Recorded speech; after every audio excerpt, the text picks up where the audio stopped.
queria saudar a amada igreja com a graça e a paz do nosso Senhor e Salvador Jesus Cristo. Bem, nós esperamos trazer para os irmãos nessa noite uma exposição histórica sobre a trajetória de João Marcos. E os irmãos já perceberam que alguns textos já foram lidos, né? Fizemos aí um alinhamento aí com o presbítero Ronaldo, para que esses textos já pudessem nos trazer, e esses textos são parte da nossa meditação.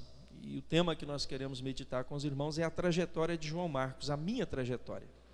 E eu queria que você fizesse desse tema um tema para você, por isso que ele está na pessoa direta, né? A minha trajetória, ou seja, a trajetória de João Marcos, a minha trajetória. Você também que está nos acompanhando pelas redes sociais, faça essa análise, é isso que eu quero, e que o Espírito Santo venha conduzir o seu coração, o meu coração, o coração de todos nós aqui presentes, para que nós possamos ver a nossa trajetória como cristãos, pautado e na meditação que vamos fazer. O texto que nós vamos tomar como base é Atos capítulo 12, verso 24 e 25. Esse é apenas um texto de partida, vamos chamar assim, porque nós vamos nos ater e vamos passar por vários textos, né? Vai ser na decorrência dessa narrativa, vários textos. Então, a princípio, Atos capítulo 12, do verso 24 ao 25, e eu quero ler aqui com os irmãos que diz assim: entretanto a palavra do Senhor crescia e se multiplicava. Entretanto a palavra do Senhor crescia e multiplicava. Barnabé e Saulo, cumprida a sua missão, voltaram de Jerusalém, levando também consigo João, apelidado Marcos. Deus, nós te louvamos pela tua palavra, que é fiel e verdadeira. Palavra essa que é palavra de salvação. Esse texto lido e todos os demais textos já lidos, e os demais que ainda estaremos lendo juntamente com a igreja aqui nesta noite, sejam textos de edificação. Nós te louvamos porque o teu Santo Espírito no passado revelou essas sagradas letras para que os teus apóstolos, para os escritores sacros, pudessem registrá-los conforme a tua palavra assim o estabelece, e o teu Espírito os reservou e trouxe até a nossa presente era e permitiu que fosse traduzido na nossa língua materna. É palavra de salvação, e nós cremos que essa palavra com certeza vai falar aos nossos corações nessa noite. Nós te pedimos que o teu Santo Espírito, o mesmo que escreveu e que conservou essa palavra e que conduziu a tradução dessa palavra, fale aos nossos corações, para a glória do teu santo nome, para a edificação da tua igreja aqui nesta noite, tanto a igreja aqui presente, quanto toda a igreja que nos acompanha, onde quer que ela esteja. Oramos em nome de Jesus. Amém. Entendo que na narrativa de Marcos 14, verso 51 e 52, o texto nos diz que havia um jovem que estava seguindo a Jesus vestido apenas com um lençol de linho. Quando a multidão tentou agarrá-lo, ele escapou desnudo, deixando o seu lençol para trás. Então há aqui uma referência velada ao próprio autor do livro do Evangelho segundo Marcos. Entende-se, pois, o próprio apóstolo João assim escreve quando se trata dele mesmo. É uma maneira polida, educada, e que o Espírito colocou no coração desses autores sacros, tanto Marcos quanto João, o apóstolo, porque no capítulo 13, verso 23 e 25 do Evangelho de Jesus segundo João, nos diz assim: ao lado de Jesus estava sentado um deles, a quem Jesus amava. Simão Pedro fez um sinal para ele, para esse discípulo, e disse: pergunta-lhe a quem ele está se referindo, quando Jesus estava apontando para o traidor. Então disse esse discípulo, que se inclinou para mais perto de Jesus, perguntou: quem é ele, Senhor? E em João 21, 20, Pedro voltou-se e viu, seguindo a Jesus, o discípulo que ele amava, aquele que se havia reclinado durante a ceia para perguntar a Jesus: mestre, qual de nós trairá o Senhor? Pedro perguntou a Jesus: Senhor, e quanto a ele? E também João 21, 24, eu sou aquele discípulo, eu sou testemunha desses acontecimentos e os registrei aqui, e todos nós sabemos que o seu testemunho é verdadeiro. Então, eu uso aqui o apóstolo João, assim como a narrativa de Marcos capítulo 14, porque ele faz uma narrativa, mas ele não expressa quem é a pessoa ali presente. E os teólogos, os estudiosos entendem que este que Marcos registra no Evangelho de Jesus, no capítulo 14, versos 51 e 52, seja o próprio autor do Evangelho segundo Marcos na narrativa. Por que estamos falando isso? Porque nós chegamos a dois consensos então nesse texto. Marcos esteve muito próximo de Jesus em seu ministério terreno. Percebam que ele está próximo de Jesus num momento muito decisivo, num momento muito crucial, num momento muito espantoso, onde o texto diz que os apóstolos de Jesus, seguidores de Jesus, todos os abandonaram.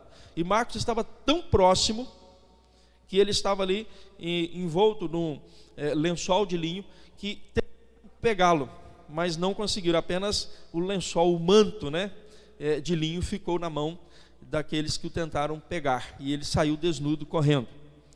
O outro consenso que nós chegamos aqui, que Marcos era de uma família próspera de Jerusalém, porque a referência que faz a um manto de linho, o contexto também de Atos 12, quando diz que, considerando ele a sua situação, resolveu ir à casa de Maria, mãe de João, cognominado Marcos, onde muitas pessoas estavam congregadas e oravam. Então, o contexto aqui mostra o seguinte: a casa de João Marcos, onde a mãe de João Marcos recebe Pedro, que está saindo de uma forma sobrenatural da prisão, é uma casa que tem muita gente reunida. O irmão fez contexto aqui sobre a realidade de estarem ali congregados irmãos. E o texto não diz quantos, mas diz que havia ali, muitas pessoas. Então tinha que ser uma casa grande. E um contexto muito interessante para aquele momento: ali havia uma criada, uma serva, que enquanto a igreja reunida em oração, alguém bateu no portão, ela foi lá. Tanto que ela volta dizendo assim: Pedro está no portão. E eles dizem assim: você está louco? Não tem como. Ele está numa prisão de segurança máxima. E ela diz assim: é a voz dele. E aí eles vão atentar para dizer assim: olha, chega até a dizer, é um anjo dele. Ou seja, esses contextos nos levam a entender que João Marcos era de uma família próspera, era de uma família de bens. O seu manto de linho, no qual ele é tomado ali no texto no qual o Marcos 14 relata. Enfim, o contexto da ligação entre Atos 12:12 e Atos 12:25 nos leva também a uma outra realidade, que é uma certeza. João Marcos esteve muito próximo de Jesus e caminhou por longos anos e por extensas jornadas com Pedro, Barnabé e o próprio Paulo. Então nós estamos falando aqui de três homens, três ícones do Evangelho, três cristãos, três homens que foram poderosamente usados por Deus. E Marcos esteve caminhando muito próximo. A gente vai ver no decorrer de tudo como que ele é tratado, como que a trajetória dele e os resultados e alguns pontos interessantes, do contexto desses três homens. E com esses três homens, que foram três homens de grande destaque na era primitiva da igreja cristã. A trajetória de João Marcos, a minha trajetória, eu poderia dizer assim, a trajetória de João Marcos, a minha e a sua trajetória. Primeira coisa que eu quero ver com os irmãos: João Marcos fez parte da primeira expedição missionária da história do cristianismo. Um grande privilégio. Isso está lá em Atos 13, verso 4 e 5, nos diz o texto assim: enviados, pois, pelo Espírito Santo, desceram a Seleucia e dali navegaram para Chipre. Chegando a Salamina, anunciavam a palavra de Deus nas sinagogas judaicas. Tinham também João como auxiliar. Esse João está aqui porque Paulo e Barnabé haviam ido à cidade de Jerusalém levar de Antioquia uma oferta que tinha sido levantada naquela igreja para socorrer os cristãos que já estavam passando por perseguições. Perseguição tal que você vai ler no livro de Atos dos Apóstolos, em que Estevão, um diácono eleito pela igreja lá de Atos 6, ele era um homem cheio do Espírito Santo e pregava. Eu costumo dizer que eu, como pastor, vendo o sermão de um diácono, se fosse comparar, se a gente tivesse essa hierarquia, a gente não tem, porque nós temos aqui um exímio pregador que é presbítero aqui na igreja, tem uma capacidade, ou seja, não é a questão de ser pastor, ser presbítero ou diácono, mas se tivesse essa hierarquia, o sermão de Estevão, você concorda comigo, Joel? Eu falo assim, cara, quem me dera pregar como um diácono Estevão, sendo eu apenas pastor. Ou seja, esse homem é executado, e o texto diz que as suas vestes, o manto que os judeus tiravam quando ia apedrejar alguém, em sinal, né, de que eles estavam se despindo para fazer aquele ato ali de julgamento. Hoje eles colocam toga, antes eles tiravam, né? A gente nem sabe se estão julgando mesmo com toga ou sem toga. Bem, a questão é, a grande verdade é que as vestes, essas togas, né, o manto, eles colocaram aos pés de Saulo. Ou seja, o contexto é que agora Saulo e Barnabé, ou agora já Paulo e Barnabé, eles estão indo a Jerusalém para socorrer os cristãos que estão sendo dispersados. Você vai ver que Pedro, por exemplo, escrevendo, ele inicia sua carta dizendo aos cristãos da diáspora, de Pôncio, Capadócia, Bitínia, ou seja, cristãos que depois dessa perseguição, que chega ao cume de que no ano 70 da era cristã, Jerusalém é praticamente assolada, o templo é praticamente destruído, que hoje não se tem mais nada, né? E a cidade foi colocado fogo, devido à perseguição e o contexto daqueles dias. Bem, mas nós estamos falando de dias em que a igreja já está sendo perseguida, ainda não estamos, segundo os estudos teológicos, ainda em 70. Nós estamos aí mais ou menos em 62, quando tudo isso está acontecendo, aproximadamente, a carta de Marcos, o Evangelho de Marcos é escrito em 62, então nós estamos ainda um pouco antes, mas a igreja já está sendo perseguida. Isso leva também ao contexto que a igreja foi perseguida durante um bom tempo, algumas décadas até chegar nesse cume de 70. Bem, o fato é que o texto nos diz, que nós lemos, né, que Barnabé e Saulo, cumprida a sua missão, eles voltam de Jerusalém e agora eles estão voltando para Antioquia. E estando em Antioquia, a gente percebe o seguinte, o texto de Atos 13, verso 1 até o verso 3, é o contexto que eu quero ligar aqui, essa viagem, essa grande oportunidade, essa grande experiência, né, de fazer João Marcos parte da primeira expedição missionária, porque o texto diz assim, havia na igreja de Antioquia profetas e mestres, Barnabé, Simeão, por sobrenome Níger, Lúcio de Cirene, Manaém, Colácio de Herodes, o tetrarca, e Saulo. E o texto segue dizendo, servindo eles ao Senhor e jejuando, disse o Espírito Santo, separai-me agora Barnabé e Saulo para a obra que os tenho chamado. Então, jejuando e orando, impondo sobre eles as mãos, os despediram. O chamado é para Barnabé e Saulo, mas a gente sabe que Saulo e Barnabé não vão sozinhos.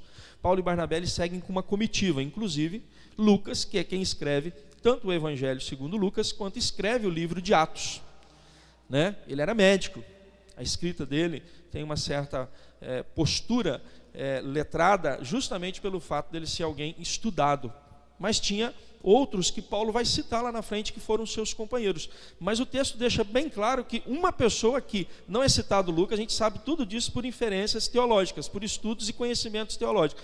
Mas, por exemplo, o texto diz claramente quem estava com eles, João Marcos. Esse tem certeza, Barnabé e Saulo e João Marcos. E aí eles seguem nessa caminhada, né? Marcos, ele abandona a missão e retorna para Jerusalém. Ele tinha saído de Jerusalém, ele vai para Antioquia.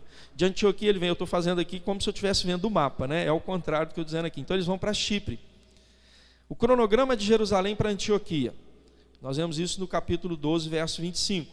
De Antioquia para a ilha de Chipre, capítulo 13, verso 4. De Chipre para Salamínia e depois para Pafos e Panfilha, capítulo 13, verso 13. E agora ele volta para casa. Aí a gente vai entender quando lá no capítulo 13, verso 13 diz assim, e navegando de Pafos, Paulo e seus companheiros dirigiram-se a Perge da Panfilha. João, porém, apartando-se deles, voltou para Jerusalém, ou seja, ele literalmente volta para casa. Se a gente for olhar o contexto do mapa, é mais próximo voltar para Jerusalém do que ir para Antioquia. Mas o contexto não é distância. O contexto é o que levou ele a voltar para trás. Aí é que está o caso, a gente não sabe o que levou. O texto não nos dá nenhuma clareza do que aconteceu. A gente olha, por exemplo, que até então não há nenhuma perseguição ferrenha. O que tem acontecido é que o texto vai nos narrar que eles estando ali naquela ilha, eles vão ter encontrado um certo judeu mágico, um falso profeta de nome Bagés. E aí a história segue, nós não vamos nos ater. É só isso por enquanto, ou seja, não tem algo muito pesado se a gente for comparar o que acontece depois nas viagens de Paulo e depois até nas viagens de Paulo e Silas. Isso aqui é um contexto muito tranquilo, eu diria isso. Tranquilo não na questão teológica, não na questão do que esse homem quer e da forma como ele age e tudo o que acontece. Não, a questão é que Marcos volta para casa. Por quê?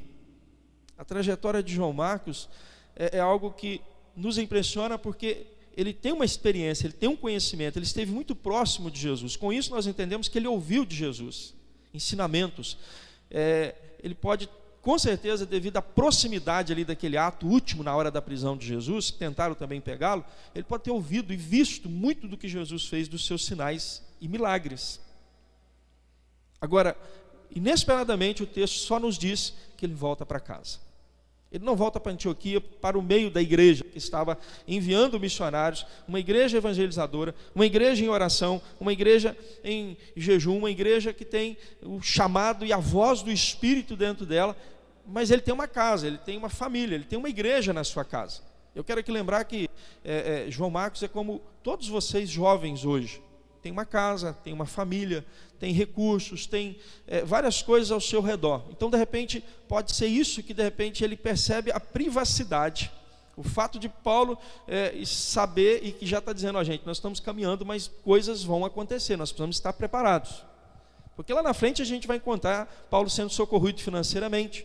Ele vai chegar a ponto de dizer assim, eu sei viver com fartura, mas também sei viver com escassez. E ele pode ter dito para eles, olha, a questão é a seguinte, nós vamos ser perseguidos, vamos lembrar do que Jesus falou lá em João 10, preparando os apóstolos, que nós precisamos ter bastante cautela, precisamos ser presunçosos, precisamos ser todo tipo de comportamento, prudentes, simples, mas tem um detalhe, nós estamos sendo enviados como lobo, ou como ovelhas para o meio de lobos. De repente pode ter sido isso, ele pode ter pensado assim, mas lá na minha casa, lá no meu aconchego, enfim, a realidade é que ele volta para casa. E eu quero então aplicar esse primeiro momento dizendo o seguinte, irmãos, quantas oportunidades nós temos como igreja? Quantas oportunidades nós temos como cristãos? Muitas vezes as oportunidades vêm, e por uma questão que às vezes nem a mesma gente consegue entender, nem mesmo eu consigo perceber, nem mesmo eu consigo segurar, nem mesmo eu consigo tomar uma decisão contrária, eu tenho uma ação de voltar atrás. De voltar, quem sabe, para o meu aconchego, voltar para a minha casa, voltar para o meu porto seguro, voltar para o braço da mãe, porque é citado aqui, a mãe, de repente, vou voltar para casa, eu vou ficar com a minha mãe lá, é mais seguro, eu vou cuidar da minha mãe, eu tenho até uma desculpa, minha mãe, vou lá ficar com ela, cuidar dela e tal, porque eu estou tão longe, e a gente só sabe que se vai voltar, a gente não sabe, a gente sabe que a gente está indo, agora, se vamos completar a trajetória e voltar para prestar relatório, é uma coisa. Se eu não voltar, minha mãe, não sabemos se a mãe dele tinha outro filho, o texto só diz que ela era mãe de João Marcos. A narrativa joga justamente para a gente entender o que vai acontecer na sua trajetória. Porém, tudo isso pode passar na nossa cabeça. Mas isso também acontece conosco. Quantas vezes nós abrimos mão daquilo que fomos chamados, da oportunidade que tivemos, do chamado de Deus, da obra missionária, da obra evangelizadora, da obra da igreja, porque nós temos particularidades que nos chamam a voltar para trás. O irmão fez aqui uma colocação bem durante a liturgia do culto. Você que está em casa, meu irmão, já tomou as 2 vacinas, você que está bem, não tem nenhum sintoma, você vai ao mercado, você vai à farmácia, você vai no posto de saúde, você vai no médico, você vai ao dentista, você também pode vir à igreja. Tudo que eles estão fazendo lá, a igreja está fazendo aqui. Quando quem está lá na transmissão está vendo que o pastor que está sem máscara, os irmãos que estavam aqui na liturgia, cantando, estavam sem máscara, mas toda a igreja está com máscara, chegamos com... Ou seja, tudo que está sendo feito, a temperatura medida, ou seja, mas isso muitas vezes nos faz regressar. O pior é quando nós regressamos na fé. Quando os eventos, os fatos, as circunstâncias não nos faz apenas retornar para o nosso aconchego, para o nosso porto seguro, aquilo que nós achamos ser o melhor para nós. O pior é quando isso faz esmorecer a nossa fé, esfria a nossa expectativa. Como se não bastasse isso, a trajetória de João Marcos, pensando na minha e na sua trajetória, João foi objeto de contenda, causando a separação de Paulo e Barnabé. O texto de Atos 15, até lido, aqui junto com a igreja, Atos 15, 36 a 41.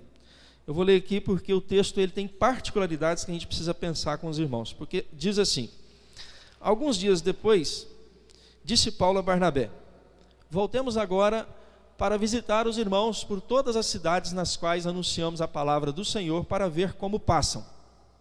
E Barnabé queria levar também a João, chamado Marcos. Mas Paulo não achava justo levarem aquele que se afastara desde a Panfilha, não os acompanhando no trabalho. Houve entre eles tal desavença que vieram a separar-se. Então Barnabé, levando consigo a Marcos, navegou para Chipre.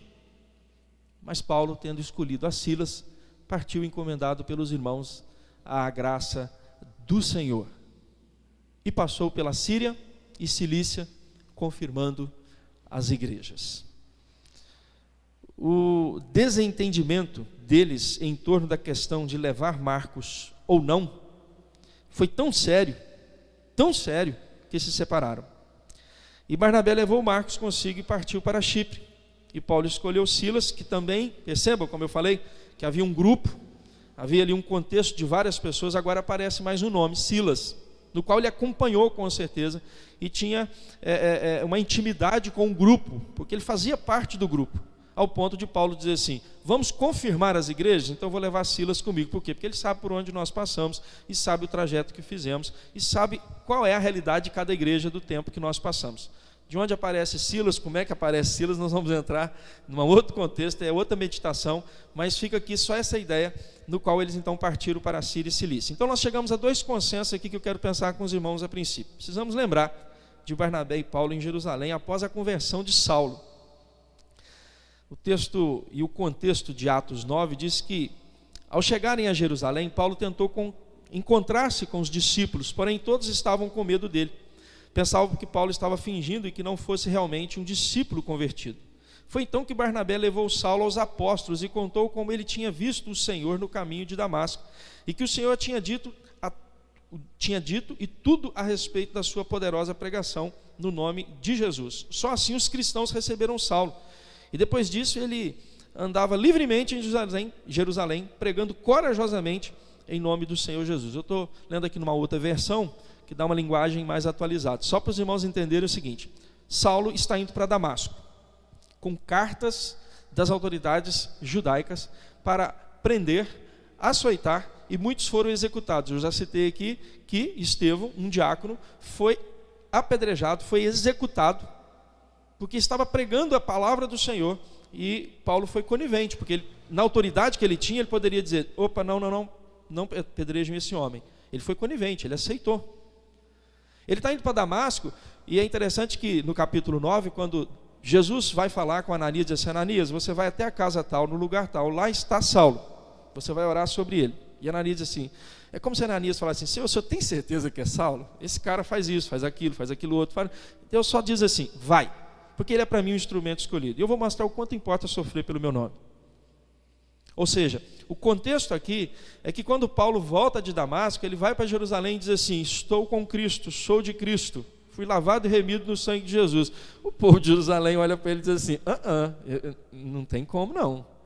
Depois de todo o contexto vivido, se Ananias, lá em Damasco, depois você lê lá com o tempo, você vê em Atos 9, o relato, a maneira como Ananias, lá em Damasco, fala de Saulo. Imagina os judeus de Jerusalém, os moradores de Jerusalém, que sabiam e conheciam ele, porque Paulo foi criado aos pés de Gamaliel. Ele vai dizer, olha, eu sou judeu de judeu, eu estive lá dentro da cúpula, ele saiu de lá com carta, com autoridade para prender e executar cristãos. Barnabé sai da sua terra, do contexto onde ele estava, não sabemos exatamente onde ele estava nesse momento. O que nós sabemos é que ele levou uma oferta, ele vendeu propriedade, entregou aos pés dos apóstolos. Ele poderia estar em Jerusalém? Sim, mas poderia estar em outro lugar, porque ele está em Antioquia, ele vai até Jerusalém com Paulo levar a oferta para a igreja. Bem, enfim, a trajetória dele nesse momento é Jerusalém, a sua região e também Antioquia. A grande verdade é que ele ouve e ele chama Paulo e diz assim, eu vou te levar diante dos apóstolos. E ele chega e diz assim, esse homem, eu tenho conhecimento, poderia estar ele na região de Damasco? Também poderia estar, porque ele traz um relato muito firme. E eu creio, irmãos, que nesse momento, uma das coisas que Barnabé vai dizer para Paulo é dizer assim, Paulo, você lembra quando eu peguei você, que ninguém acreditava em você, e que te levei diante dos apóstolos lá em Jerusalém, te apresentei e falei assim, esse homem foi lavado e remido no sangue de Jesus, gente. Esse homem foi convertido, Deus tem um propósito na vida desse homem. Porque o texto diz, brincando, que diz assim, Barnabé tomou ele e levou, e dizendo assim, o Senhor disse isso, Deus fez isso, e ele está pregando em nome de Jesus, tanto é que eles queriam matar ele em Damasco. Ele foi para matar gente e prender gente, e ele teve que sair de lá fugido, pendurado num cesto, porque senão eles iam matar ele, porque ele estava pregando em nome de Jesus. E agora, eu creio que Barnabé deve ter voltado para Paulo e dito assim: ô Paulo, eu quero que você apenas pense, não é o que eu fiz por você, é o que Deus me usou para fazer na sua vida, é o que eu quero fazer por Marcos. Uma segunda chance. Uma chance igual a essa, tem até um cântico, né? Uma chance igual a essa que você teve, olha onde você está, olha como o Espírito de Deus está te usando, nos chamou, Paulo, eu e você, o Espírito falou na igreja. Não tem nada demais, porque assim, o contexto, com o primeiro ponto é, o que fez João Marcos voltar para casa? A gente não tem uma noção, pode ser a questão pessoal, pode ser tudo que eu falei, mas a questão é que nesse momento Barnabé vai questionando assim, não, vamos levar ele, vamos dar uma segunda chance, e ele diz assim, não e não, pronto, acabou, e a coisa se tornou, ele diz assim, nós não podemos esquecer que Marcos é a causa da divisão de dois homens que foram chamados pelo Espírito Santo. Atos 13, 2, o Espírito Santo diz assim, enquanto esses homens estavam em adoração ao Senhor e jejuando, o Espírito Santo disse, separe-me Barnabé e Saulo para realizar o trabalho que eu tenho, por qual eu os chamei. Ou seja, ele não está dividindo dois homens que montaram uma empresa, que engendraram um projeto de investimento. Não, ele está aqui sendo objeto de contento, ele traz uma separação entre dois homens chamados pelo Espírito de Deus. O próprio Espírito que falou de forma sobrenatural na igreja. Sabe o que me conforta o meu coração? É que lá em 1 Coríntios 9, 6, Paulo faz uma menção positiva de Barnabé. Quando ele diz assim, somente eu e Barnabé não temos direito de deixar de trabalhar? O que Paulo está querendo dizer aqui? Ele está reconhecendo o trabalho de Barnabé. Ele está dizendo assim, Barnabé continua trabalhando tanto quanto eu. Há um detalhe interessante, porque a sequência das narrativas, como nós estamos falando, e já falei aqui, que Lucas faz parte da comitiva, do grupo missionário de Paulo, a narrativa segue sobre Paulo e Silas, nas outras viagens missionárias, e depois lá na frente, quando Paulo é condenado, e ele pede recursos ao Supremo Tribunal daqueles dias, que era o próprio César, por isso que ele é mandado a Roma. Tudo isso para cumprir o propósito de Deus, claramente. Soberania de Deus sobre tudo isso. Mas o detalhe interessante é que Paulo está dizendo assim, só eu e Barnabé que temos que trabalhar até a morte? Nós não temos direito, porque ele está prerrogando alguns direitos aqui falando aos coríntios.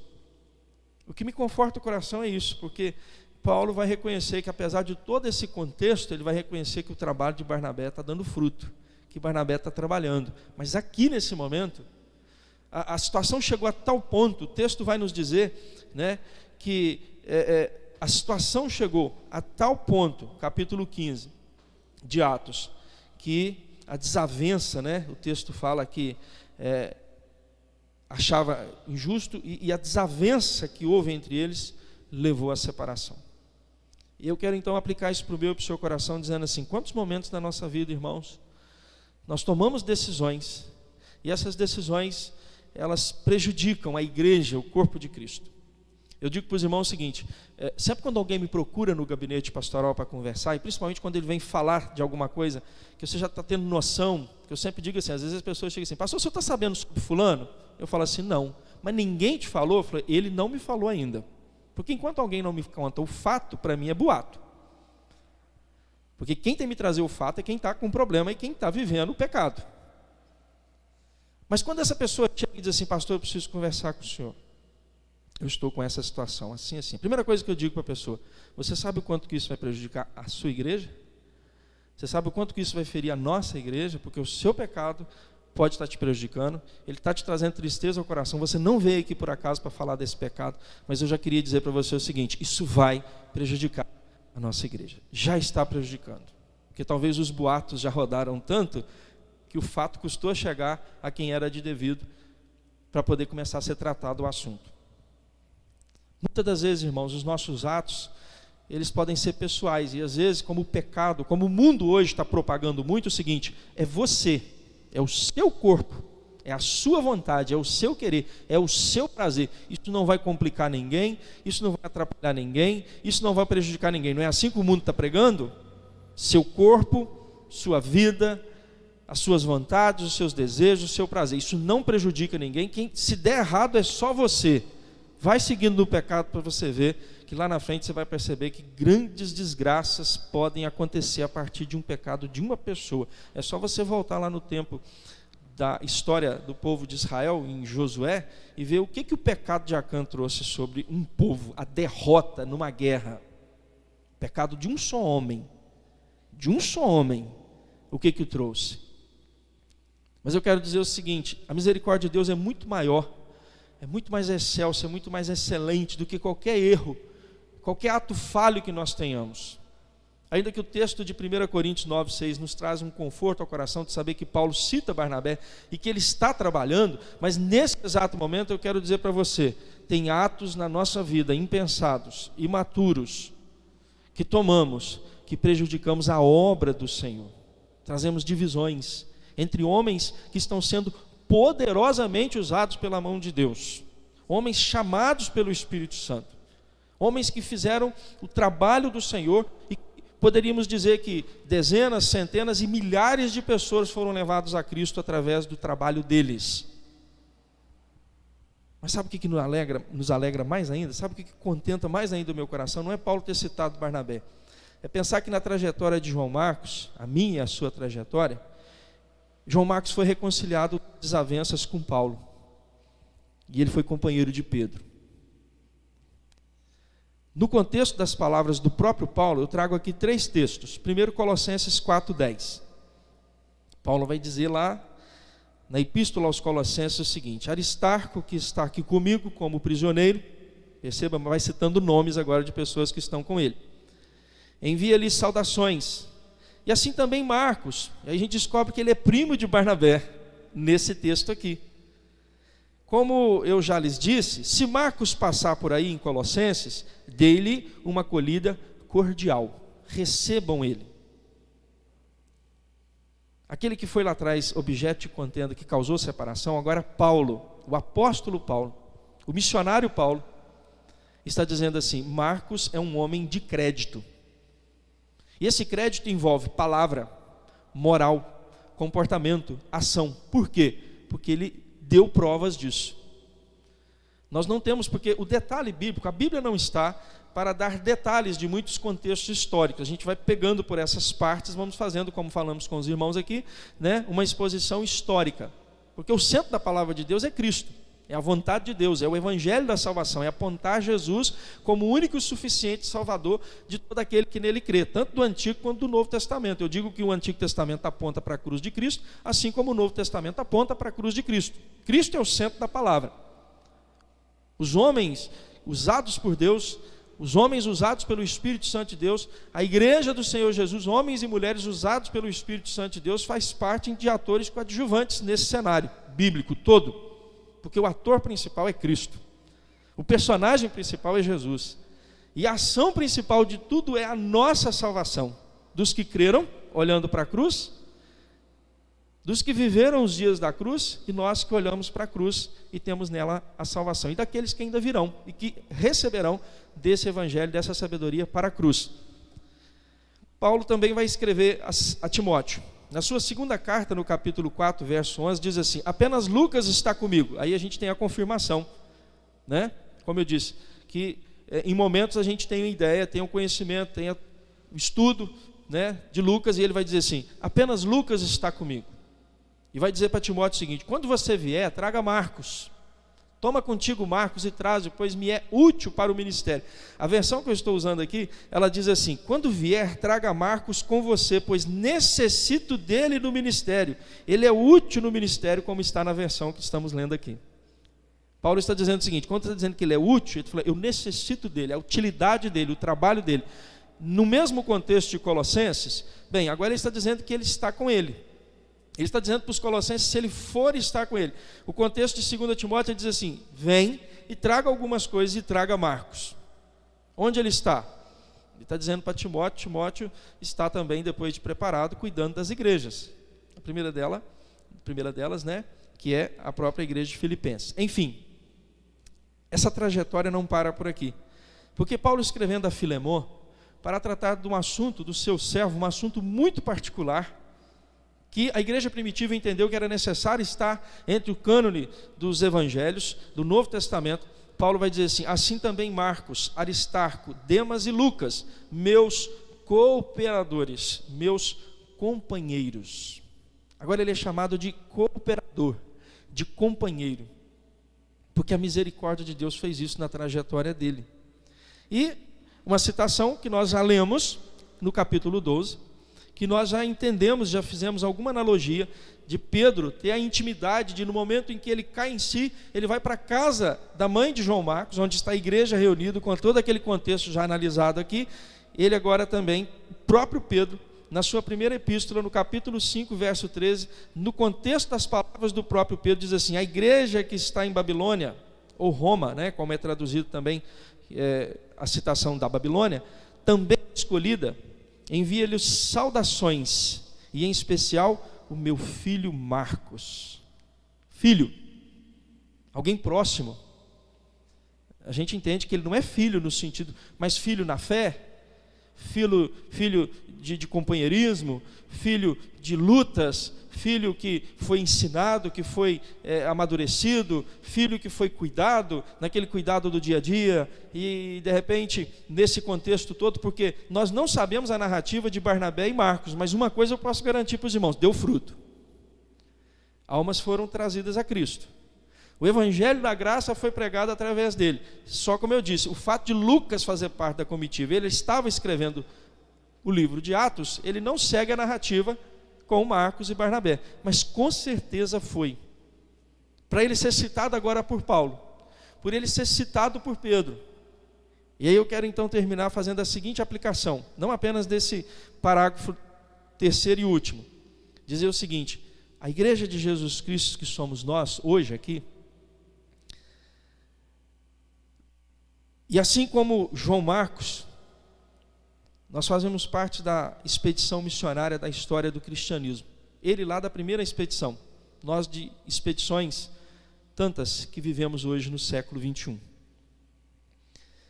Entender também que é um grande privilégio fazer parte da igreja do Senhor Jesus e fazer parte da expedição missionária da igreja do Senhor Jesus. Nós não fomos chamados apenas para poder adorar, cultuar, isso faz parte da nossa vida, mas nós somos chamados para ser evangelizadores, proclamadores, anunciadores, envolvermos na obra missionária. Talvez você não vá, mas os seus joelhos ficam aqui orando, e o seu bolso corresponde para sustentar os missionários que estão indo, arriscando vidas como nos nossos dias, para poder falar de Jesus. Outro detalhe é que em muitos momentos, nós, a igreja hoje, somos objeto de contenda, membros, causando essa aparição de servos de Deus chamados pelo próprio Espírito Santo. Acontece conosco hoje? Acontece. Acontece na vida da igreja? Acontece, mas é a trajetória de Deus, é em Cristo, nos permitindo, apesar de muitas vezes, na nossa expedição missionária, muitas vezes nós deixarmos, para trás essa obra, esquecermos, botá-la num segundo plano, tomar ela como segunda posição, porque primeiro a minha vontade, o meu querer, as minhas particularidades, tudo isso envolve a nossa realidade. Mas Deus em Cristo Jesus nos reconcilia das desavenças com as quais nos envolvemos e nos coloca como companheiros de outros cristãos, não apenas para fazer a obra, para sermos pregadores, evangelizadores, mas acima de tudo para aprendermos juntos, caminharmos juntos.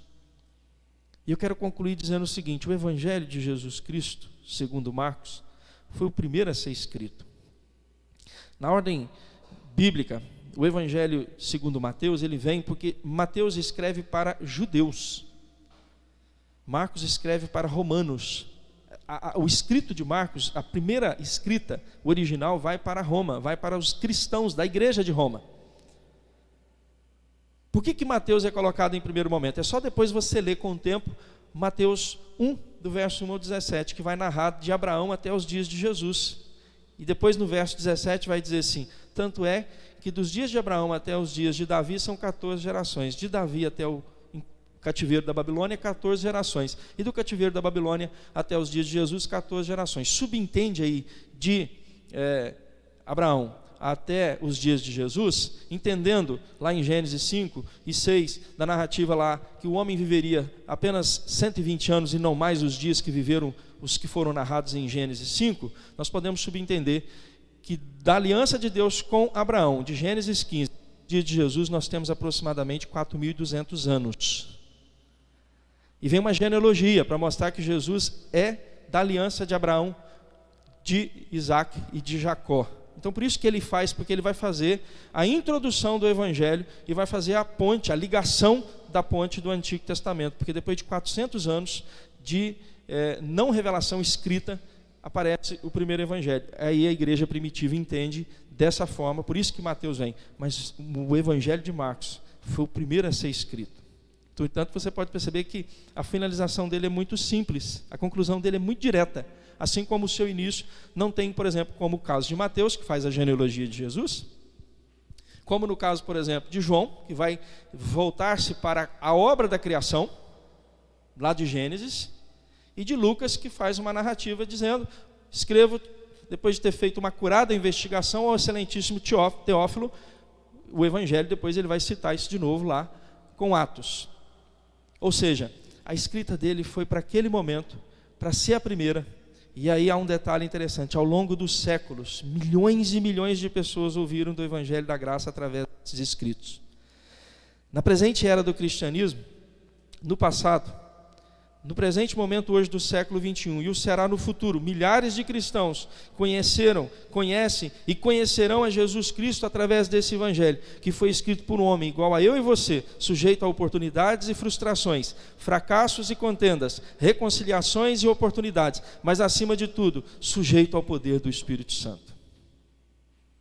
Que seja essa a minha e a sua trajetória, a trajetória de João Marcos, a minha e a sua trajetória, e que Deus nos abençoe na nossa trajetória como igreja, em nome de Jesus, amém. Amém. Eu gostaria de pedir ao pastor que continuasse aqui um pouquinho, ministério de louvor. Eu gostaria de, nessa noite, falar com você que está nos assistindo e com você que está aqui dentro. Eu não sei como é que está a vida de cada um de vocês, mas vocês sabem. Coloca a mão sobre o seu coração, fecha seus olhos, eleva o seu pensamento ao Senhor e rasga o seu coração na presença dEle, porque se tem alguém aqui dentro que pode te ajudar, é o Senhor. Ninguém na face dessa terra vai poder te ajudar. Só Jesus Cristo pode te ajudar. E nesse momento que você está em oração, eu vou fazer uma oração. Eu logo depois pedi ao pastor Irineu que seja empretando a bênção apostólica, e o ministério de louvor encerra com o cântico.